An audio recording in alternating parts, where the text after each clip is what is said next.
ওকে তো আমি নিতে বলি নাই, ওর হিসাব ও দিবে, আমি এসবের মধ্যে নাই। আপনার স্ত্রী আপনাকে কথা বলবে, ইয়াউমা ইয়াফিরুল মারউ মিন আখিহি, ভাই ভাই থেকে দৌড় দিয়ে পালাবে ওই দিন। উম্মিহি ওয়া আবি, তার মা বাপ থেকে পালাবে। ওয়া সাহিবাতিহি ওয়া বানি, এই যে স্ত্রী সন্তান এগুলো থেকে পালাবে মানুষ। লিকুল্লি ইমরিইন মিনহুম ইয়াউমাইযিন শা'নুন ইউগনি, প্রত্যেক সত্তা সেদিন নিজেকে নিয়ে ব্যস্ত থাকবে। তো এখান থেকে শিক্ষা দেখেন যে পরিবার আদর্শ হবে যখন পরিবারের প্রত্যেকটা মানুষ নিজেকে নিয়ে ভাববে যে আমি কতটুকু ইমানদার হয়েছি। আমি কার সন্তান সেটা বড় কথা নয়, আমি কতটুকু ইমানদার হতে পেরেছি, কতটুকু মুত্তাকি হতে পেরেছি, আল্লাহওয়ালা হতে পারলাম, এটা মূল কথা। ফেরাউনের স্ত্রী আসিয়া ফেরাউনের আন্ডার থেকেও সে মুমিনা হয়েছে, হয় নাই? ফেরাউন যে বড় কাফের, এর কারণে কি তার স্ত্রী শাস্তি পাবে? পাবে না। বরং আমাদের নবীজি মেরাজের রাতে গিয়ে দেখেছেন এবং গন্ধ পেয়েছেন যে সুঘ্রাণ ছড়াচ্ছে একটা জায়গা থেকে। তখন জিবরাইল আলাইহিস সালামকে জিজ্ঞাসা করলেন যে এখানে এত সুন্দর ঘ্রাণ কোত্থেকে আসছে? জিবরাইল আলাইহিস সালাম বললেন এটা হচ্ছে ফেরাউনের স্ত্রী আসিয়ার ওই ঘর যেটা আল্লাহ পাক তার জন্য জান্নাতে মানে বানিয়েছেন, ওইখান থেকে এই সুঘ্রাণ আসছে। সুবহানাল্লাহ। তারপরে এখানে আমরা শিখলাম নিজের চরকায় তেল দিতে হবে, নিজে আমাকে নামাজ পড়তে হবে, নিজেকে আমল করতে হবে, নিজেকে দিনের জন্য কিছু করতে হবে, নিজেকে পর্দা করতে হবে। পরিবারের সদস্যদের দিকে তাকানোর এখন সময়, আগে নিজে। না হলে নবী পরিবারের সদস্য হয়েও দেখেন জাহান্নামে মানুষ যাচ্ছে। এবার সামনে যাই, চলেন। ইব্রাহিম আলাইহিস সালাম নাম শুনেছেন? আচ্ছা, তার বাবা কি করতেন? বড় পুরোহিত ছিলেন। আর যেখানে শিরক সেখানেই দেখবেন ইব্রাহিম, যেখানেই কুফর সেখানেই মুহাম্মদ সাল্লাল্লাহু আলাইহি ওয়াসাল্লামের জন্ম হয়, এটাই নিয়ম। তো সেখানে আল্লাহ পাক জন্ম দিলেন ইব্রাহিম আলাইহিস সালামকে, যিনি তার পিতাকে নসিহত করছেন, আব্বা তুমি কেন লিমা তা'বুদু, তুমি কেন এমন এক সত্তার ইবাদত করো, মা লা ইয়াসমাউ, যে শুনতেও পারে না, ওয়ালা ইউবসিরু, সে দেখতেও পারে না, ওয়ালা ইউগনি আনকা শাইআ, সে তোমার কোনো উপকারও করতে পারে না, ক্ষতিও করতে পারে না। ইভেন তোমার স্ট্যাচুর গায়ে একটা মাছি যদি বসে, এটাকে সে নিজে সরাতেও পারে না, তার কোনো ক্ষমতা নাই। এখন তুমি কেন বাবা এর ইবাদত করছো? ইব্রাহিম আলাইহিস সালাম বলছেন। তখন তার বাবা বলছেন, আনতা রাগিবুন আন আলিহাতিনা ইয়া ইব্রাহিম, হে ইব্রাহিম তুমি কি আমাদের এই উপাস্যদের থেকে মুখ ফিরাচ্ছ? যদি তুমি ফিরে না আসো তাহলে আমি তোমাকে বাসা থেকে বের করে দিব, তোমার মাথা পাথর দিয়ে মেরে ফাটিয়ে ফেলবো। তো ইব্রাহিম আলাইহিস সালাম তর্ক করলেন না, বললেন সালামুন আলাইক, আপনার উপর শান্তি বর্ষিত হোক।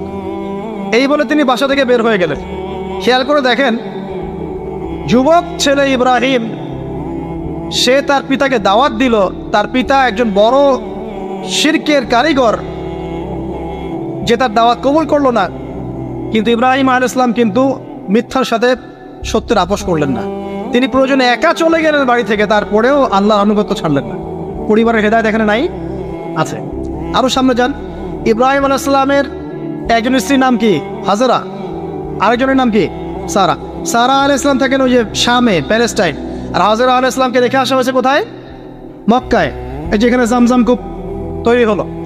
এখানে হাজেরা আলাইহিস সালামকে রেখে যাওয়ার সময় তিনি বলছেন যে আমাদেরকে এই জনমানব শূন্য জায়গায় কেন রেখে যাচ্ছেন ইব্রাহিম? চুপ করে আছেন, আবার জিজ্ঞাসা করছেন, আবার চুপ করে আছেন। এবার তিনি বলছেন হাজেরা আলাইহিস সালাম যে আপনি কি আল্লাহর আদেশেই কাজ করছেন? তখন ইব্রাহিম আলাইহিস সালাম বলছেন হ্যাঁ, মাথাটা খালি নাড়লেন, হ্যাঁ নাম। তখন তার স্ত্রী বলছেন তাহলে আল্লাহ পাক আমাদেরকে ধ্বংস করবেন না ইনশাআল্লাহ। খাবার নাই, পানিও নাই, কিছুই নাই, আল্লাহর প্রতি তাওয়াক্কুলটা দেখেন। এবার দেখেন ওই স্ত্রীর গর্ভ থেকে একজন সন্তান হলো, তার নাম কি? ইসমাইল। এবার এই সন্তানকে তার বাবা বলছেন অনেক বছর পরে যে ইয়া বুনাই, হে আমার সন্তান, ইন্নী আরা ফিল মানামি আন্নী আযবাহুক, আমি স্বপ্নে দেখেছি আমি তোমাকে জবাই করছি। ফানজুর মাযা তারা, তুমি একটু তোমার রায়টা জানাও, তোমার কি মতামত? ওই তাওয়াক্কুলকারিনী নারীর গর্ভ থেকে জন্ম নেওয়া এই ইসমাইল তিনি বলছেন ইয়া আবাতি, হে আমার বাবা, ইফআল মা তুমার, আপনি তাই করেন যা আল্লাহ আপনাকে আদেশ করেছেন। সাতাজিদুনি ইনশাআল্লাহু মিনাস সাবিরিন, ইনশাআল্লাহ আপনি আমাকে সবরকারী পাবেন। এই বাচ্চার বয়স হবে বড়জোর 10 থেকে 15, নাকি কম সম হবে আর কি। তো এই প্রজন্মের আমাদের জেনারেশনকে দেখেন না, আমি গতকালকে গুগল সার্চ করে দেখেছি যে বাংলাদেশের 11 থেকে 19 বছর বয়সী যে বাচ্চারা আছে, কিশোর, এরা এখন সবচেয়ে বেশি পর্ন দেখে, সবচেয়ে বেশি।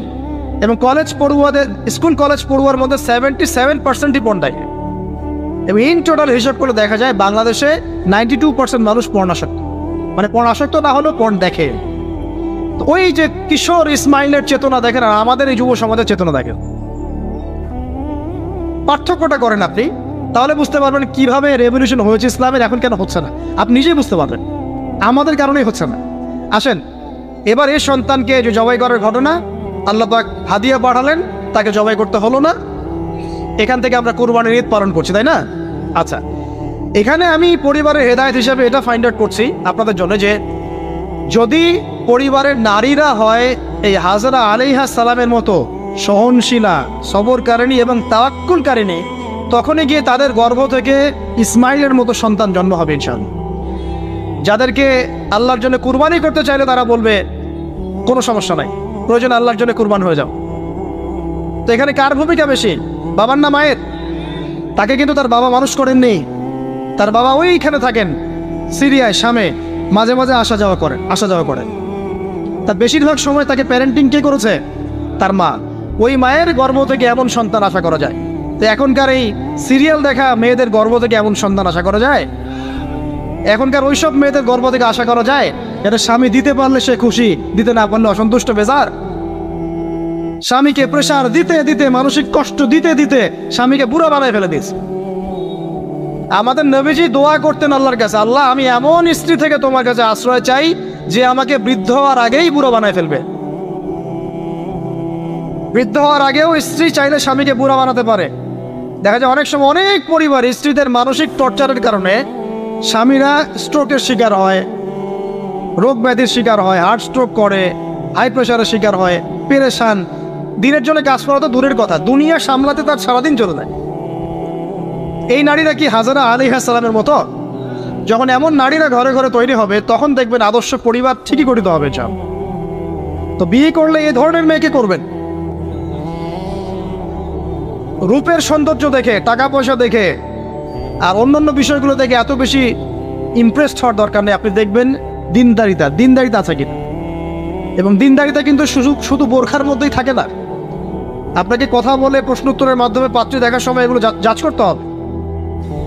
আপনাকে ওর মাকে দেখতে হবে, তার মা কেমন, কোন মায়ের সন্তান সে, তার মায়ের আকীদা কেমন, তার মা কেমনে চলাফেরা করে, ওর নানি কেমন, ওর পরিবারের সদস্যরা কেমন, এগুলো দেখে মেয়ে চুজ করবে। এই যে নসিহতগুলো করছি, যারা আনম্যারিড তোমার জন্য এগুলো শোনার চেয়ে বেশি দামি। এই ডিসিশনটা এত গুরুত্বপূর্ণ যে জীবনে যদি এটাতে ভুল করে ফেলেন কখনো, সারাটা জীবন আপনাকে এই বোঝা টানতে হবে এবং এমন কষ্ট আসবে যেটা আপনার ওই যে বিয়ের পর নতুনত্বর সাময়িক। তিনি একজন বিজ্ঞ মানুষ ছিলেন, অনেকে বলেছেন নবী ছিলেন, কেউ বলেছেন নবী ছিলেন, যাই হোক, তিনি তার সন্তানকে কিছু নসিহত করছেন। কি চমৎকার নসিহত! তিনি সন্তানকে নসিহত করছেন, ইয়া বুনাইয়া, হে আমার ছোট্ট বৎস, লা তুশরিক বিল্লাহ, তুমি আল্লাহর সাথে কাউকে শরীক করো না। ইন্না শিরকা লা যুলমুন আযীম, কারণ শিরক হচ্ছে মহান জুলুম। ছোট্ট একটা বাচ্চা শিরকের বোঝেটা কি কিছু বোঝে? আমরা আমাদের ছোট বাচ্চাদেরকে কি শিখাই? জীবনে বড় হওয়া, প্রতিষ্ঠিত হওয়া, ইত্যাদি ইত্যাদি, তাই না? কিন্তু এখানে দেখেন লুকমান হাকিম আলাইহিস সালাম, তিনি তার সন্তানকে শিরকের শিক্ষা দিচ্ছেন। পিতামাতার খেদমত করবে, তাদের অবাধ্য হবে না, সৎ কাজের আদেশ করবে, অসৎ কাজে নিষেধ করবে, ঠিক আছে, বিপদে পড়লে সবর করবে, গাধার মতো উচ্চস্বরে কথা বলবে না। এই নসিহতগুলো করছেন লুকমান তার সন্তানকে আলাইহিস সালাম। তো এখান থেকে প্যারেন্টিং পাচ্ছেন না যে আপনি আপনার সন্তানকে, পরিবারের সদস্যদেরকে কি নসিহত করবেন? এবার কোরআনের পাতায় পাতায় আছে। ইয়াকুব আলাইহিস সালাম তার সন্তানদেরকে নসিহত করছেন, আমার পরে তোমরা কার ইবাদত করবে? তারা বলছে আমরা আল্লাহর ইবাদত করবো ইনশাআল্লাহ তাআলা। ইউসুফ আলাইহিস সালামের সাথে তার পিতার একটা গভীর প্রেমের সম্পর্ক ছিল। আসহাবুল কাহফের মধ্যে আপনি এর এক্সাম্পল পাবেন। তো কোরআনের এভাবে পাতায় পাতায় আপনি দেখবেন যে আলহামদুলিল্লাহ আল্লাহ পাক আমাদেরকে আদর্শ পরিবার গড়ার এই মেসেজগুলো দিয়েছেন। বলতে গেলে অনেক লম্বা সময় চলে যাবে, তো বাকিগুলো আপনারা খুঁজে বের করবেন ইনশাআল্লাহ। আল্লাহ পাক তৌফিক দান করুন। এবার আসেন যে নবী সাল্লাল্লাহু আলাইহি ওয়াসাল্লাম এবং সাহাবায়ে কেরামের যুগে পরিবারগুলো কেমন ছিল। খুব শর্ট করে বলি, তখন পরিবারের মধ্যে তাওহীদ ছিল, ঠিক আছে, পরিবারের মধ্যে সুন্নত ছিল, পরিবারে কোরআনের তালিম চর্চা ছিল, পরিবারে পর্দা ছিল, পরিবারের মধ্যে দেখবেন আপনি মাশাআল্লাহ ইসলামিক অনুশাসন ছিল, একটা শাসনের লাঠি ছিল, পরিবারের মধ্যে হৃদ্যতা, ভালোবাসার বন্ধন ছিল, হ্যাঁ, পরিবারে হালাল রিজিকের প্রাচুর্য ছিল, পরিবারের মধ্যে অপসংস্কৃতি ছিল না, ইসলামিক সংস্কৃতি ছিল। মানে ওই সময় পরিবারগুলো এক একটা সোনার টুকরা ছিল না, তাই না? ছিল না, জান্নাতের টুকরা ছিল। মানে যত ভালো গুণ সব পরিবারে ছিল, আর খারাপ গুণের সাথে তারা খুব একটা সম্পর্কিত ছিলেন না, আলহামদুলিল্লাহ। কিন্তু নবী সাল্লাল্লাহু আলাইহি ওয়াসাল্লাম শেষ জামানের হাদিসগুলো যখন বর্ণনা করেছেন, তখন যে কথাগুলো বলেছেন যে শেষ জামানায় পরিবারের ভাঙনগুলো বেশি হবে, বিচ্ছেদ বেশি হতে পারে, সন্তানরা দেখবেন পিতামাতাকে সম্মান করবে না, হ্যাঁ, পরিবারে আপনার অপসংস্কৃতি অনুপ্রবেশ করবে, জেনা বেড়ে যাবে, মাদক বেড়ে যাবে, অশ্লীলতা বেহায়াপনা বেড়ে যাবে, প্রতিবেশীর অধিকার ক্ষুণ্ণ করা হবে, ভাইয়ে ভাইকে খুন করবে, বোন বোনকে মানে চুলাচুলি করবে, মানে পরিবারে অশান্তি বিরাজ করবে, এমনটা হাদিসের মধ্যে কিন্তু বর্ণিত আছে, প্রচুর হাদিস আছে। তো এই অবস্থায় একটু আপনাকে দেখাই যে এখন এমন একটা অবস্থা চলছে যে আপনি ম্যাক্সিমাম পরিবারগুলোর মধ্যে যাবেন, আপনি গিয়ে দেখবেন ম্যাক্সিমাম পরিবারে কিন্তু নামাজটা নাই। ম্যাক্সিমাম পরিবারে যাবেন, আপনি গিয়ে দেখবেন সেখানে কিন্তু পর্দাটা নাই। বেশিরভাগ পরিবারে আপনি যান, দেখেন দিনের ইলম চর্চার যে গুরুত্ব, এটা কিন্তু ওখানে দেখবেন আপনি নাই। বেশিরভাগ পরিবারে দেখেন আপনি এখানে হালাল হারামের কোনো পরোয়া নাই, রিজিক আসতেছে কোন দিক থেকে আসুন, ঠিক আছে? বেশিরভাগ পরিবারে দেখবেন স্বামী স্ত্রীর মধ্যে খুব একটা হৃদ্যতা ভালোবাসার বন্ধন পাওয়া যাচ্ছে না, প্যারেন্টিংসগুলো ঠিক নাই, খাবারের উৎসগুলো ঠিক নাই, অপসংস্কৃতি আছে পরিবারে। এখন মাদক ঢুকে গেছে, জেনা ঢুকে গেছে, পর্ন ঢুকে গেছে, ঠিক আছে, এই যে ডিভাইসের এডিকশন ঢুকে গেছে। মানে অন্তর্নিহিত সম্পর্কগুলো, যে হৃদ্যতা ভালোবাসার সম্পর্কগুলো ছিল এবং ইসলামিক নীতি নৈতিকতাগুলো ছিল, এখন এগুলো কিন্তু দিন দিন পরিবার থেকে কমে যাচ্ছে। এতে করে পরিবারে ডিভোর্স বাড়ছে। যেমন প্রতি 1 ঘন্টায় ঢাকায় একটা করে ডিভোর্স হয়, মানে প্রতি 24 ঘন্টায় 24টা ডিভোর্স ঢাকায় হয়। এবং আমেরিকার মতো কান্ট্রিতে প্রতি 13 সেকেন্ডে একটা করে ডিভোর্স হয়, ঠিক আছে? দেখা যায় গড়ে প্রতিদিন, এই বিশ্বে গড়ে প্রতিদিন 29 জন মানুষ আত্মহত্যা করছে এখন ফ্রাস্ট্রেট হয়ে, পারিবারিকভাবে পারিবারিক কলহের শিকার হয়ে। দেখা যায় গড়ে প্রায় 30 to 40% মেয়ে এখন পারিবারিক সহিংসতার শিকার হচ্ছে, যৌতুকের কারণে, আপনার পরকীয়ার কারণে। পরকীয়ার কথা তো বলতেই ভুলে গেছে যে ম্যাক্সিমাম পরিবারে এখন পরকীয়া চলছে। স্বামী স্ত্রীকে নিয়ে সন্তুষ্ট না, স্ত্রী স্বামীকে নিয়ে সন্তুষ্ট, দেখবেন পরকীয়া এটা কমন হয়ে যাচ্ছে। ম্যাক্সিমাম পরিবারে আপনি দেখবেন যে পর্ন ঢুকে গেছে, জেনা ঢুকে গেছে, মানে জেনাটাকে সহজ করে ফেলা হচ্ছে। এবং প্রগতির নামে আমরা এখন এমন কিছু কালচার লালন পালন করছি যেগুলো আস্তে আস্তে আমাদেরকে ইসলাম থেকে সরিয়ে দিচ্ছে। তো পরিবারের অবস্থা এখন ভয়াবহ খারাপ, আত্মহত্যার প্রবণতা বাড়ছে, যৌতুক বাড়ছে, আপনার মাদকাসক্ত ছেলেমেয়ের সংখ্যা বাড়ছে, হ্যাঁ, পর্ন এডিক্টেড ছেলের সংখ্যা বাড়ছে। এরা না দেশকে কিছু দিতে পারছে, না সমাজকে, না জাতিকে। এরা কিন্তু আসলে সম্পদ না, এরা বরং বোঝা হচ্ছে। দুনিয়াবী বিষয়গুলোকে অনেক বেশি গুরুত্ব দেওয়া হচ্ছে, এতে করে দিনটা কিন্তু সংকুচিত হচ্ছে। তো এগুলো বলতে থাকলে অনেক সময় চলে যাবে। তো এক কথায় পরিবারের ভাঙনটা এখন বেশি এবং পরিবারের নীতি নৈতিকতার অবস্থা খুব খারাপ। এর কারণগুলো আমরা ফাইন্ড আউট করলাম। কী কী কারণ? 1 নাম্বার ধরেন কোরআনের তালিম চর্চা উঠে যাওয়া, তাওহীদ উঠে যাওয়া, শিরকের অনুপ্রবেশ, সুন্নত উঠে যাওয়া, বেদাতগুলো ঢুকে যাওয়া, পরিবারে হারাম রিজিক ঢুকে যাওয়া, পরিবারের কর্তাদের নীরব ভূমিকা, হ্যাঁ, পরিবারে হাজরা আলাইহিস সালামের মতো মা না থাকা, পরিবারে খাদিজা রাদিয়াল্লাহু আনহার মতো স্ত্রী না থাকা, অনেক কারণ। এরপরে বাইরের সংস্কৃতি অনুপ্রবেশ, হ্যাঁ, প্রিন্ট এবং ইলেকট্রনিক মিডিয়ার যৌনতা, এই সব কিছু মিলে কিন্তু পরিবারগুলো ক্রাশ করছে এখন। এতে করে দেখবেন অনেক সমস্যা হচ্ছে।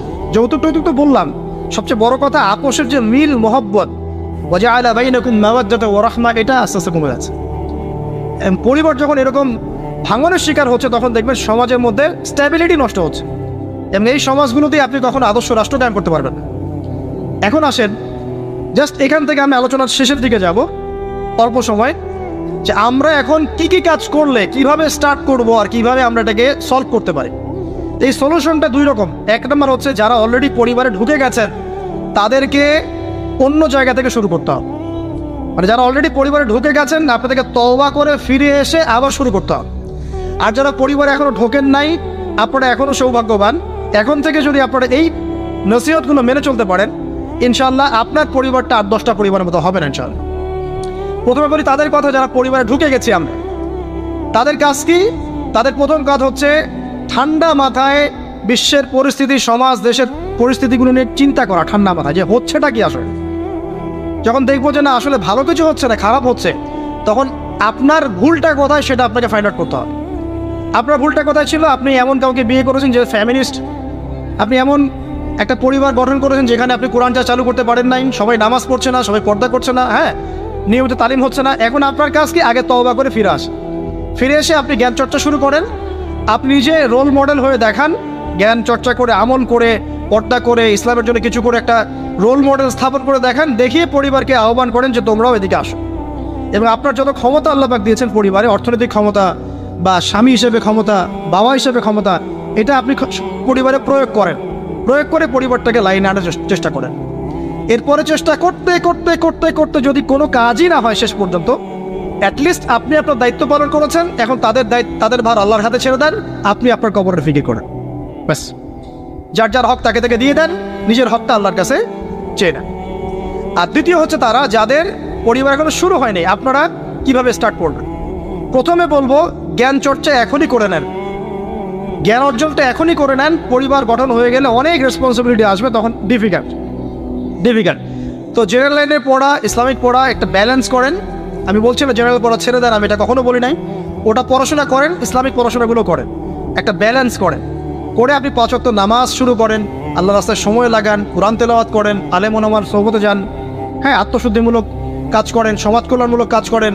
পাশাপাশি আরও বলবো যে দিনই কাজে ব্যস্ত থাকেন, ভালো কাজে ব্যস্ত থাকেন।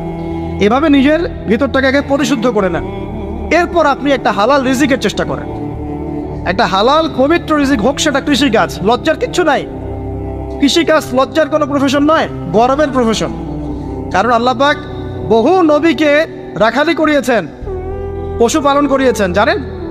মুসা আলাইহিস সালামকে আল্লাহ পাক পশুপালন করিয়েছেন 8 বছর 10 বছর। এগুলো কোনো লজ্জার প্রফেশন নয়, এটা গর্বের প্রফেশন।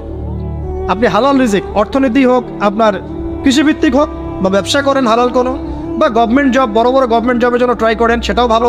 যদি না পান, বেসরকারি জব পান, আলহামদুলিল্লাহ। খেয়াল রাখবেন, জব করতে গিয়ে, ব্যবসা করতে গিয়ে এবং রিজিকের সন্ধান করতে গিয়ে আপনার নামাজ যেন ছুটে না যায়, আপনার রিজিকে হারাম যেন ঢুকে না যায়, আপনাকে যেন সুদ খেতে না হয়, আপনাকে যেন ফ্রি মিক্সিংয়ে যেতে না হয়, এগুলো খেয়াল রাখেন। খেয়াল রেখে একটা হালাল রিজিকের সোর্স আগে বের করেন। প্রয়োজনে উদ্যোক্তা হন, নতুন কিছু উদ্যোগ গ্রহণ করেন, উদ্যোক্তা হয়ে নিজে কিছু প্রতিষ্ঠা করে দেখান, এমন কিছু করেন। এরপরে আপনি বিয়ের ফিকিরটা করেন, রিজিকের ব্যবস্থাটাকে করে নেন, তারপরে ওদিকে যান। আপনার আপন ভাই হিসেবে আমি কথাগুলো বলছি, মনে করেন। এরপরে আপনি যখন বিয়ে করবেন, বললাম তো, মেয়ের জাস্ট দিনদারিতা দেখবেন। হ্যাঁ, এর উপর যদি সৌন্দর্য থাকে, আলহামদুলিল্লাহ, বংশ ভালো হয়, আলহামদুলিল্লাহ, মেয়ের অর্থ সম্পদ আছে, আলহামদুলিল্লাহ। যদি এগুলোর কোনোটাও না থাকে, দিনদারিতা থাকে, জাস্ট ওটাকে দেখেন, আর কিছু দেখার দরকার নেই, কিছু দেখার দরকার নেই। এরপরে আরেকটা কথা বলতে ভুলে গিয়েছি, যে আপনি এই লেভেলে যাওয়ার আগে নিজেও পবিত্র থাকার চেষ্টা করেন। আপনি নিজে জেনায় যায় না, নিজে পর্নে যায় না, নিজে হারাম অ্যাফেয়ার্সে যায় না। যদি আপনি যান, তাহলে আল্লাহ পাক কিন্তু আপনাকে পবিত্র স্ত্রী নাও দিতে পারেন। এটাই আল্লাহ পাকের নীতি, যে একজন পবিত্র মানুষ পায়, ঠিক আছে? যে যেমন আল্লাহ পাক তাকে তেমন মিলিয়ে দেন, এটা আল্লাহ পাকের একটা সুন্নাহ। এর ব্যতিক্রম হতে পারে, কিন্তু আপনি যদি পবিত্র না থাকেন, আপনি পবিত্র স্ত্রী নাও পেতে পারেন। তা আপনি আগে নিজে পবিত্র থাকেন, তারপরে আপনি এখন মেয়ে দেখেন। আলহামদুলিল্লাহ, বললাম দিনদারিতা প্রাধান্য দেন। এখানে হাদিসে এটা বলা হয় নাই যে 4টা গুণ দেখে বিয়ে করো, বরং বলা হয়েছে 4টা গুণ দেখে সাধারণত বিয়ে করা হয়, ঠিক আছে? করো আদেশটা এমন নয়, ইনকাহ কথাটা এমন নয়, বা ইনকাহু এমন নয়, তুনকাহু মানে বিয়ে সাধারণত করা হয়। কেউ টাকা দেখে, কেউ সৌন্দর্য দেখে, কেউ দেখে বংশ। তুমি দেখো দিন, নবীজি বলছেন তুমি দিন দেখো, নাহলে তোমার হাত ধুলে ধূসরিত হবে, মানে ধ্বংস হয়ে যাবে তুমি। আর দিন দেখার ক্ষেত্রে শুধু বাইরের গেট আপটা যথেষ্ট নয়, তার পড়াশোনা দেখেন, তার হিস্ট্রি ঘাটবেন, তার অতীতে সে কোথায় কোথায় পড়াশোনা করেছে, কি করেছে, খোঁজ খবর নেবেন। হুট করে তাড়াহুড়া করে কোনো ডিসিশন নিয়ে ফেলবেন না, এটা খুব ভুল করে মানুষ, ঠিক আছে? তার হিস্ট্রি ঘাটেন, যে সে কোথায় পড়াশোনা করেছে, কি করেছে না করেছে, তার পরিবারের বায়োডাটা ঘাটেন, তার পরিবারের সদস্যরা কেমন, নামাজ পড়ে কিনা, তার ইসলামের প্রতি কেমন ধারণা পোষণ করে। তার মাকে দেখেন, তার মা পর্দা করে কিনা, তার মা ইসলামের উপর আছে কিনা। তার নানিকে দেখেন, তার পরিবারবর্গকে দেখেন, তারপর আপনি ডিসিশন নেওয়াটা সহজ হবে। এগুলোর চেয়ে ব্যতিক্রমও হতে পারে। ওই আজারের পরিবারে ইব্রাহিমের জন্ম হতে পারে, ফেরাউনের আন্ডারে আসিয়ার জন্ম হতে পারে, থাকতে পারে, কিন্তু এটা ব্যতিক্রম। নর্মালি কিন্তু সবসময় এমনটা হয় না। যে প্যারেন্টিংস দিয়ে তারা বড় হয়েছে ওই প্যারেন্টিংস তাদের মধ্যে থেকে যায়। এই কারণে মেয়ের ব্যাপারে খুব সেন্সিটিভ থাকবেন। আগে পুরো বিষয়গুলো ঘেটে নিয়ে তারপরে আপনি কোনো জায়গায় পা দেন। তারও আগে ইস্তেখারা করবেন আল্লাহর কাছে, যে আল্লাহ আমি তোমার কাছে ইস্তেখারা করছি, আমি জানি না যে কোনটা আমার জন্য ভালো হবে কোনটা খারাপ। আল্লাহ এটা যদি আমার জন্য ভালো হয় সহজ করে দাও, যদি খারাপ হয় আল্লাহ দূর করে দাও। নিজের উপর চাপ নিয়েন না। তারপরে যদি দেখেন আলহামদুলিল্লাহ দিনদার, আর ডানে বামে দেখার দরকার নাই। যদি আপনি আপনার মনের মতো দিনদার পবিত্র একজন মেয়ে পেয়ে যান, আর যদি সে সুন্দরীও হয় মাশাআল্লাহ, আর ভালো বংশের হয়, তাহলে সারাটা জীবন তাকে নিয়ে কাটিয়ে দেন। সারাটা জীবন তাকে নিয়ে কাটিয়ে দেন, আপনি হ্যাপি হবেন ইনশাআল্লাহ। ডানে বামে দেখার আর দরকার নাই। যদিও একাধিক বিয়ের অনুমতি আছে, কোরআন সুন্নায় সব কিছুই আছে, কিন্তু এখন বাস্তবতাটাও বুঝতে হবে। কীরকম? কোরআন সুন্নায় এমন অনেক কিছুই আছে যেটা বাস্তবে ইমপ্লিমেন্ট করাটা এতটাও সহজ না। যখন যারা করতে চায় তাদেরকে অনেক অনেক হ্যাসেল পোহাতে হয়, কারণ সমাজটা যেহেতু এমন না। কোরআন সুন্নায় আছে যদিও, কিন্তু সমাজটা এমন না। তখন ওই ব্যক্তি কোরআন সুন্নাহ মানতে গেলে দেখা যায় সমাজ থেকে ব্যাপক হ্যারাসমেন্টের শিকার হয়। যদিও এটা তার দোষ না, এটা আল্লাহ পাক তাকে হয় পরীক্ষা করছেন, অথবা এই ওসিলায় তার গুনাহ মাফ করবেন। কিন্তু নর্মালি যেটা চলছে এখানে আপনি আপনার বেস্টটা নেন, যেটা অপশনাল সেদিকে যাওয়ার দরকার নেই। এটা আমার নসিহত। কারণ সবার ওই শক্তি সামর্থ্য থাকে না যে সব কিছু সুন্দর মতো টাইটলি হ্যান্ডেল করতে পারবে। আর বলা যত সহজ, করার ব্যাপারটা এতটাও সহজ নয়। সো আর এই তো জেনারেশনের মেয়ের তো দেখছেন, পান থেকে চুন খসলেই দেখবেন যে বিশাল তুলকালাম হয়ে যাচ্ছে। তো যদি আপনাকে আল্লাহ পাক আপনার পবিত্রতার কারণে, আপনার ঈমান আমলের কারণে খুশি হয়ে এমন একজন দিনদার, নেককার, পুণ্যবতী, সুন্দরী, সুশ্রী স্ত্রী দিয়ে দেন, আর ডানে বামে কখনো দেখবেন না, একদম তাকে নিয়ে পুরো লাইফটা কাটিয়ে দিবেন সব। ঠিক আছে? এরপরে দোয়া করবেন আল্লাহর কাছে, আল্লাহ এটার মধ্যে কল্যাণ বরকত দান করো। বিবাহের ক্ষেত্রে আপনি মোহরটাকে কম করবেন। আপনি মোহর মানে মেয়েদেরকে বলছি, মেয়ের বাবাদেরকে বলছি, সামর্থ্য অনুযায়ী করবেন। ছেলের সামর্থ্য অনুযায়ী করবেন, তার উপরে বোঝা চাপিয়ে দিবেন না। কিয়ামতের আলামতের হাদিসে আমি এটাও পড়েছি, শেষ জামানায় মোহর অনেক বেশি করা হবে, দেওয়া হবে কম। হয় না এমন? আর বাকি আছে আলামতের কিছু। তো ওই চিটারির মধ্যে নাই। আপনি বলছেন 1 লাখ আমি দিব নগদ, ব্যাস নগদ। বলছেন 5 লাখ দেওয়ার সামর্থ্য আছে আমার, 5 লাখ দিব, যে নগদ শেষ, পরে মাফ নিয়ে নিব, এইসব বার্গেনিং আপনি নাই। আর এখনকার বিবাহগুলো দেখলে মনে হয় যে মেয়ের বাবা ছেলেকে বিক্রি করছে, আর ছেলের বাবা মেয়ে কিনছে। সবচেয়ে বেশি মোহর দেখা যায় যে চিটাগাং এরিয়ার দিকে আর কি। এবং আপনি জানেন কি না, সবচেয়ে বেশি বিবাহ বিচ্ছেদ ওই জায়গায় বেশি। বাংলাদেশে বিবাহ বিচ্ছেদ দেখা যায় যে প্রতি 24 ঘন্টায় দেখা যায় 28টা 29টা বাংলাদেশে। হ্যাঁ, শুধু তাই না, আমি দেখলাম যে 10 লক্ষ মেয়ে অতিরিক্ত আছে পুরুষদের তুলনায় সমাজে ঘুরে বেড়াচ্ছে, স্বামী নাই। 10 লক্ষ মেয়ে। এবং এই ডিভোর্স দেওয়ার ক্ষেত্রে দেখা গেছে যে মেয়েদের প্রবণতা বেশি। 70% মেয়ে ডিভোর্স দিয়েছে, ছেলে দেয় না, 30% ছেলে। তাহলে মেয়েদের সাইকোলজি চিন্তা করেন। ও মনে করছে আমি তো এখন শিক্ষিত হয়ে গেছি, তোমাকে আমার দরকার না, আমি চাকরি করে খাবো। খুব বেশি শিক্ষিত দরকার নেই আপনার, দিনই শিক্ষা আছে কিনা ওটা দেখবেন। ফ্যামিনিস্ট মেয়েদেরকে নেওয়ার দরকার নাই, আপনি নেবেন ইসলামিক অনুশাসনে চলে এমন মেয়ে। এরপর যখন পরিবার স্টার্ট হবে, আল্লাহর কাছে বরকত চাবেন, বিয়েটা সহজ করে নেবেন। যে বিয়েতে খরচ যত কম, সে বিয়েতে আল্লাহর বরকত তত বেশি। হাদিস। পলিমা হবে, মাশাআল্লাহ, আপনার বিবাহিত জীবন মোবারক হোক, দোয়া করি। এরপরে দেখবেন উভয়ের মাঝখানে আল্লাহ পাক আপনাদের মাঝখানে ভালোবাসা ঢালবেন ইনশাআল্লাহ। সূরা রুমের মধ্যে আল্লাহ পাক বলেছেন, ওয়াজআলা বাইনাকুম মাওয়াদ্দাতাও ওয়া রাহমা, আমি আল্লাহ স্বামী স্ত্রীর মাঝখানে ভালোবাসার ভ্রাতৃত্ব ঢেলে দিয়েছে। এটা আল্লাহ পাকের একটা আয়াত, নিদর্শন। এবার আপনি পরিবার গঠন করেছেন, এখানে আমি কয়েকটা কথা বলি যে উভয়ের মাঝখানে খুব চূড়ান্ত লেভেলের ভালোবাসা, এটাই যথেষ্ট নয় পরিবার সুখী হওয়ার জন্য। পরিবারের মধ্যে এখন থাকতে হবে সলাত। কি থাকতে হবে ভাই? সলাত। পরিবারে থাকতে হবে কোরআন, পরিবারে থাকবে সুন্নাহ, পরিবারে থাকবে ইসলামী অনুশাসন, পরিবারে থাকবে খাস পর্দা। আপনার বউকে মানুষ দেখেই নাই, এরকম পর্দা। আর কাপড় খোলা তো অনেক দূরের কথা, আমার এমন স্ত্রী আপনার স্ত্রীকে দেখেই নেই। বাধ্য না হলে সে বাইরেই আসবে না। বাধ্য হয়েছে, আসছে, মাহারাম আছে, মাহারাম সাথে আছে, এখন বাইরে আসছে। আপনার স্ত্রী ওই মানুষের বাসায় গিয়ে রাত কাটাবে না, এমনকি মানুষের বাসার টয়লেটে গিয়েও যেন সে কাপড় না চেঞ্জ করে। কারো বাসায় গিয়ে স্ত্রীকে রেখে দিয়ে আসবেন না, যে অপরিচিত কারো বাসায় স্ত্রীকে রেখে আপনি কোনো কাজে গেছেন, যাবেন না, এটা করবেন। আপনার কাছে মনে করেন একটা কোহিনূর হীরা আছে, মনে করেন যেটার মূল্য ধরেন যে $1,00,00,000, এটা আপনি কি যত্রতত্র ইউজ করবেন, নাকি আপনি খুব যত্ন করে আপনার ভিতরে আগলে রাখবেন? কোনটা? ইসলাম এভাবে নারীকে সম্মানিত করেছে যে তারা আমাদের কাছে এত বেশি প্রেশিয়াস যে আমরা এভাবে যত্ন করে ওদেরকে ঢেকে রাখি। কথা কি বুঝতে পারছেন? আর তোমাদের কাছে মেয়েদের দাম নাই, তোমরা ল্যাংটা হয়ে করো, তোমাদের কে বাধা দিয়েছে? ঘুরছেও তো তাই। আর নগ্নতা বলতে আপনি কি মনে করছেন? খালি কি বিকিনি সংস্কৃতি নগ্নতা? নারীও তো নগ্নতা, যে নারী পোশাক পরেও নগ্ন হয়ে আছে, এটাও তো নগ্নতা। আর নবীজি বলেছেন যে লা ইলাহা ইল্লাল্লাহ ওয়াইলুল লিল আরব কদ ইখতারাবা মিন শাররি কদ ইখতারাব। আরবদের ধ্বংস, লা ইলাহা ইল্লাল্লাহ, আল্লাহ ছাড়া কোনো ইলাহ নাই, কি ভয়ঙ্কর আযাব আসছে। তার স্ত্রী যায়নাব বিনতে জাহাশ তিনি বলছেন, ইয়া রাসূলুল্লাহ আনুহলিকু ওয়া ফিনা সালিহিন, আমাদের মধ্যে সলেহ সৎ মানুষ থাকা সত্ত্বেও কি আমরা ধ্বংস হয়ে যাব? নবীজি বলছেন নাম, হ্যাঁ। ইযা কাসরাতুল খাবাস, যখন অশ্লীলতা, বেহায়াপনা, নগ্নতা ছড়িয়ে পড়বে, তখন ভালো মন্দ সব ধুয়ে ধ্বংস হয়ে যাবে। এই কারণে নিজে খুব ভালো আছি, ওরা খারাপ, ওদেরকে কিছু বলার দরকার নাই বলে ভালো হয়ে থাকার সুযোগ নাই। ওগুলো যত ছড়াবে, ভালো আলেম জালেম সব ধ্বংস হয়ে যাবে। আল্লাহ বোঝার তৌফিক দান করুন। এবার আপনি আপনার স্ত্রীর সাথে এভাবে হৃদ্যতা মহব্বতের সম্পর্ক রাখবেন আল্লাহর জন্যে। পরিবারের সবার পিছনে আপনি খরচ করবেন, তাদের হক দিবেন। কার জন্যে?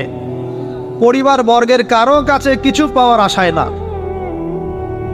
এই ফিলোসফিটা বোঝেন। পরিবারের কারো কাছে থ্যাঙ্কস পাওয়ার আশায়ও না, আপনি আল্লাহর সন্তুষ্টির জন্য ওদের পিছনে খরচ করবেন, ওদেরকে ভালোবাসবেন, ওদের হক আদায় করবেন। কার জন্যে? আল্লাহর জন্য। এবং এর জন্য আপনি নেকি পাবেন ইনশাআল্লাহ। আর যদি আপনি তাদের কাছে কিছু আশা করতে যান, মনে মনে বেশি এক্সপেকটেশন রাখেন, তখন আপনি কি হবেন জানেন? আপনি পদে পদে কষ্ট পাবেন, পদে পদে কষ্ট পাবেন। দেখে নিয়েন, শুধু আল্লাহর হয়ে যান, মানে আল্লাহই আপনার আপন, আল্লাহ ছাড়া আপনি কাউরে চেনেন না। আল্লাহ পাক বলেছেন এগুলো করতে, আমি করি। আল্লাহ পাক ভালোবাসা দিয়েছেন সন্তানের প্রতি, স্ত্রীর প্রতি, বাসী। কিন্তু এটা এত অধিক মাত্রায় নয় যে তার কারণে আল্লাহকে ছেড়ে দিন।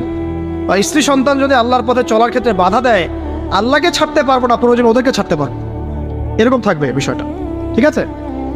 আরেকটা কথা বলি, শুধু ভালোবাসাই আদর্শ দাম্পত্যের জন্য যথেষ্ট নয়। এখানে প্রয়োজন হচ্ছে একে অপরের প্রতি সম্মানবোধ থাকতে হবে, একে অপরের প্রতি বিশ্বাস থাকতে হবে। বিশ্বাস না থাকলে ওই পরিবারে শান্তি থাকে না। আপনি অনেক বড় আলেম, কিন্তু যদি আপনার স্ত্রী আপনাকে বিশ্বাস না করে, আপনি শান্তি পাবেন।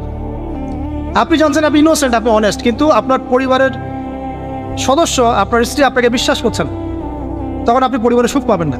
বিশ্বাস খুব ইম্পর্টেন্ট। আমি তো বলি যে ভালোবাসার চেয়ে বিশ্বাস বেশি ইম্পর্টেন্ট। কারণ আগে ইমান না আগে আমল? কোনটা আগে? ইমান মানে কি? বিশ্বাস না? আগে বিশ্বাস, তারপরে না আমল? ভালোবাসা একটা আমল, আর বিশ্বাসটা কি? ইমান। তা আমার প্রতি যদি আপনার ইমান না থাকে, তাহলে আপনি আমাকে ভালোবাসবেন কিভাবে? বিশ্বাস থাকতে হবে, স্বামীর প্রতি স্ত্রী, স্ত্রী প্রতি স্বামী। এবং এখানে পুরুষদেরকে সহনশীল হতে হবে, কারণ আপনার স্ত্রী সারা জীবনে আপনাকে প্রচুর পেইন দিতে পারে, এবং এটা মেয়েদের ফিতরত। এখানে সবরের জাজল্যমান দৃষ্টান্ত স্থাপন করতে হবে, নসিহত করতে থাকতে হবে, ততদিন পর্যন্ত যখন আপনি দেখছেন যে হ্যাঁ এগুলোতে কাজ হচ্ছে। যদি করতে করতে করতে করতে কাজ না হয়, দেখা যায় এই ফিতনায় জর্জরিত থেকে আপনার দিনের পথে চলাটা ব্যাহত হচ্ছে, তখন আপনার উচিত হবে আসহাবুল কাহাফের মতো চিন্তা করা। ইশারা দিলাম, যথেষ্ট।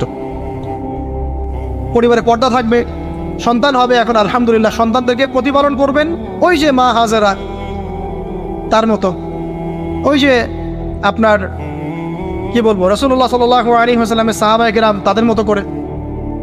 এমনকি আমাদের নবীজিকে তার চাচা, তার দাদারা যেভাবে লালন পালন করেছেন, ভালোবাসা দিয়ে, হৃদ্যতা দিয়ে, এভাবে সন্তানকে ভালোবাসবেন, সন্তানের কথাগুলো শুনবেন, বাচ্চাদেরকে মূল্যায়ন করবেন, বাচ্চারা কি খাবার খাচ্ছে খুব ভালো করে খেয়াল রাখবেন।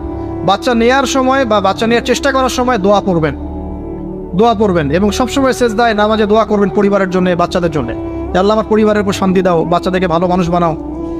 রব্বানা হাব লানা মিন আজওয়াজিনা ওয়া যুররিয়াতিনা কুররাতা আ'য়ুন ওয়াজআলনা লিল মুত্তাকিনা ইমামা। এই দোয়া বেশি বেশি করবেন, রব্বি হাবলি মিনাস সালিহিন, বেশি বেশি করবেন। আপনার একটা নেক সন্তান আগামীতে উম্মতের দায়িত্ব নিতে পারবে ইনশাআল্লাহ। হাজার হাজার গবাদি পশু দরকার আছে, একটা ইব্রাহিম, একটা ওমর, একটা খালিদ বিন ওয়ালিদ আপনি জন্ম দিয়ে দেখান, ওই একজনই যথেষ্ট ইনশাআল্লাহ। তার পারবেন না ইনশাআল্লাহ।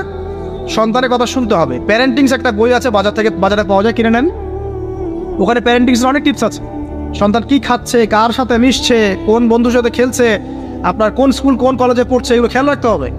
কোন ডিভাইস ইউজ করছে, বাসায় সন্তান কি পরিবেশ দেখে বড় হচ্ছে, পিতামাতার মধ্যে ভালোবাসা দেখে বড় হচ্ছে নাকি ঝগড়া দেখে দেখে বড় হচ্ছে, এটা খুব ইফেক্ট করে।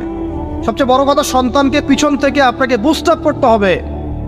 আপনার সন্তানকে আল্লাহ পাক নির্দিষ্ট একটা প্রতিভা দিয়ে পাঠাবেন, হয় সে ভালো লিখতে পারবে, না হলে ভালো বলবে, না হলে ভালো খেলবে, না হলে কিছু একটা ভালো চিন্তা করবে, ভালো আর্ট করবে।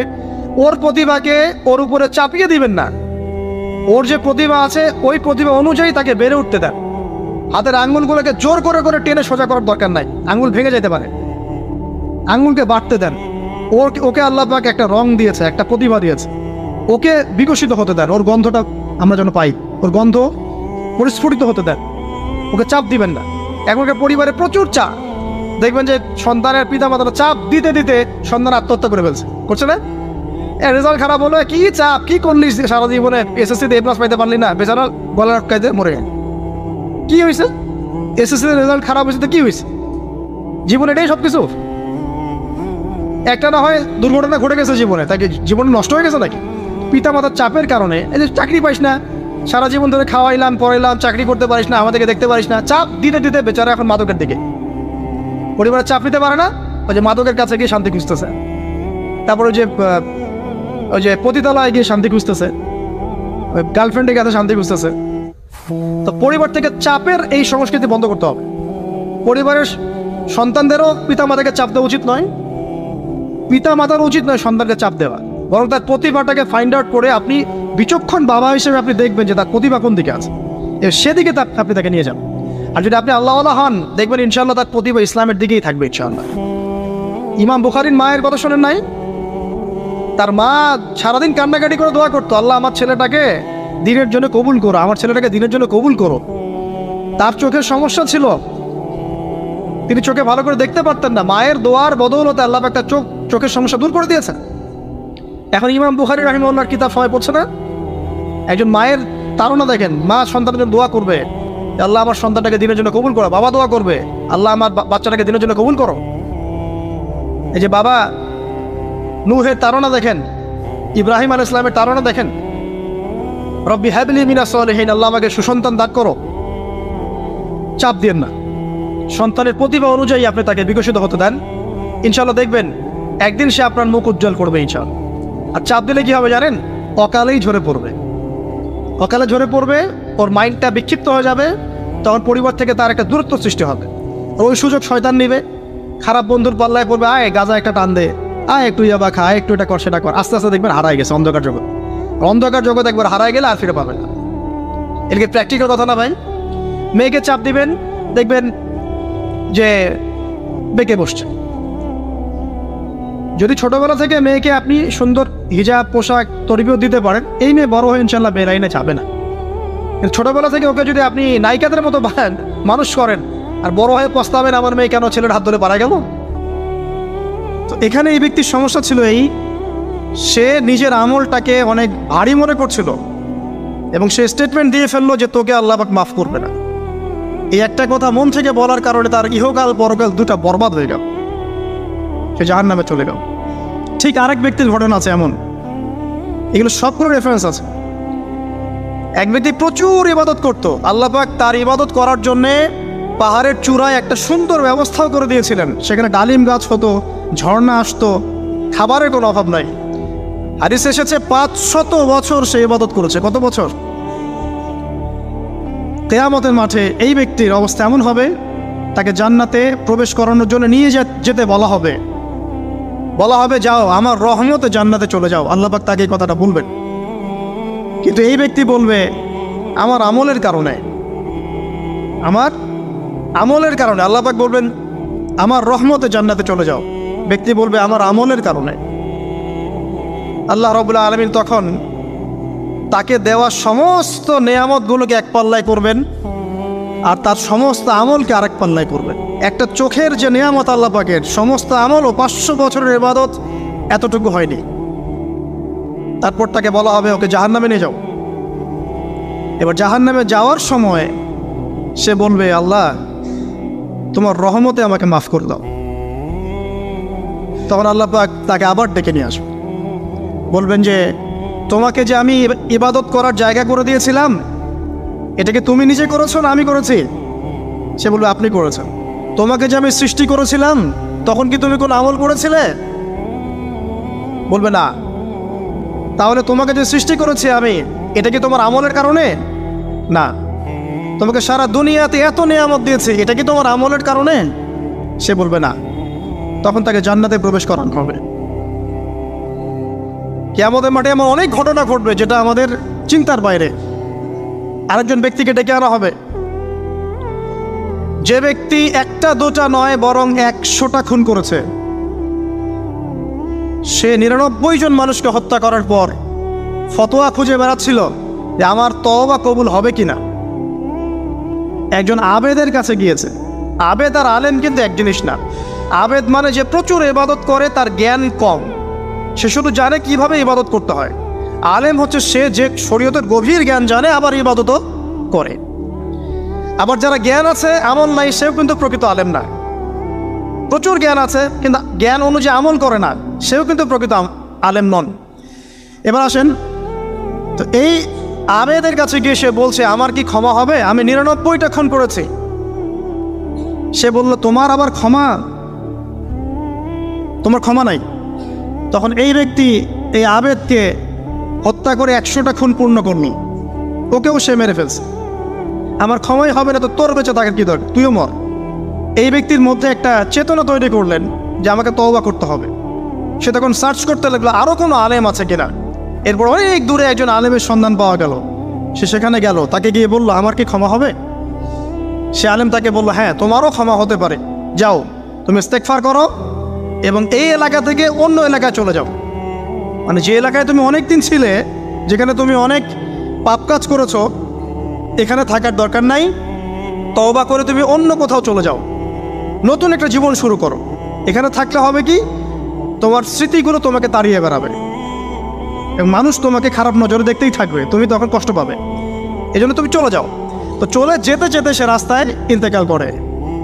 এবার তার রূহ নিবে কে? এই জন্য দুদল ফেরেশতা আসছেন, জান্নাতি এবং জাহান্নামী।